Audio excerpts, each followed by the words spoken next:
Hello, it's Stu Sensei here, once again, here to hit you up with another great English phrase. And today's English phrase is nicked. Nicked. Now, the meaning of nicked is to be stolen. Something is stolen from someone. So let's chuck it into an example for you.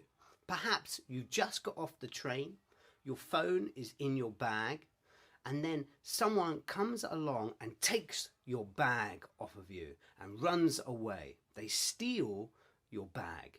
You can say to them, "Help! Someone has nicked my bag." Someone has stolen your bag. So yeah, nicked means to steal.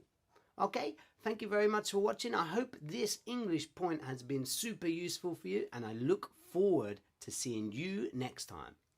Ciao!